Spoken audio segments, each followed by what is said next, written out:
नमस्कार दोस्तों, मैं राधा स्वागत करती हूँ आपका अपनी चैनल ज्ञान अड्डा में।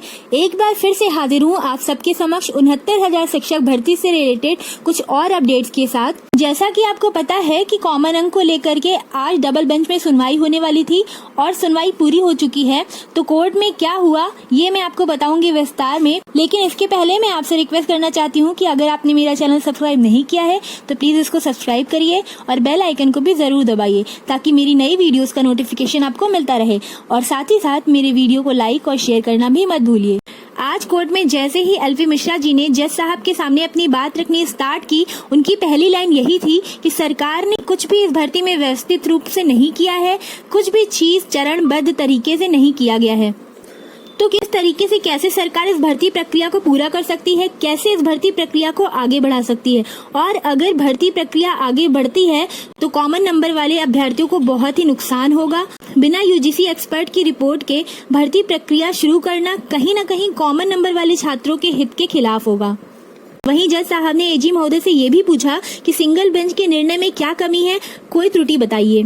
एजी महोदय ने भर्ती प्रक्रिया से स्टे हटाने की मांग की, लेकिन जज साहब ने उनकी बात बीच में ही काटते हुए कहा कि हम यूजीसी की रिपोर्ट का इंतजार क्यों नहीं कर सकते, इसका कोई स्पष्ट कारण बताइए। जज साहब ने थोड़ा नाराज होते हुए ये भी कहा कि आप ऐसे प्रश्नों को परीक्षा में रखते हैं जो विवादित होते हैं। एजी महोदय लगातार भर्ती से स्टे हटाने की मांग करते रहे और एजी महोदय ने 10 से 15 मिनट जज साहब के सामने इस भर्ती से रिलेटेड अपना पक्ष रखा। आप देख सकते हैं कि बहुत ही कम समय की बहस के बाद जज साहब ने अपना ऑर्डर रिजर्व कर लिया है। इसी के साथ आंसर की के मैटर में सुनवाई पूरी हो चुकी है। कल तक जज साहब ने वकीलों से रिटन आर्गुमेंट जमा करने को कहा है और रिटन आर्गुमेंट जमा होने के बाद 10 जून को फैसला हम सबके सामने आएगा।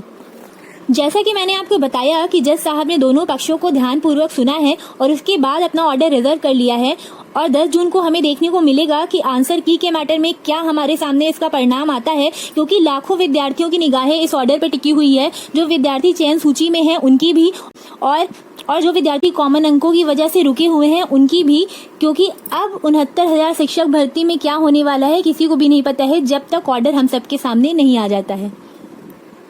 तो जैसा कि मैंने आपको बताया है कि ऑर्डर रिजर्व हो चुका है और 10 जून को हमारे सामने इसका फैसला आएगा। तो चलिए आज और कल का इंतजार करना है हम लोगों को और उसके बाद ही 10 तारीख को हमारे सामने इसका परिणाम आएगा कि कॉमन नंबर कितने बढ़ते हैं कि नहीं बढ़ते हैं और भर्ती प्रक्रिया से स्टे हटता है कि नहीं हटता है, क्योंकि अभी कुछ भी कहा जाना संभव नहीं है।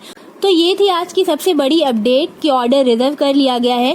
इसी प्रकार की अपडेट पाने के लिए आप मेरे चैनल को सब्सक्राइब करिए और बेल आइकन को दबाना मत भूलिए। साथ ही साथ मेरी वीडियो को लाइक और शेयर करना तो बिल्कुल भी मत भूलिए।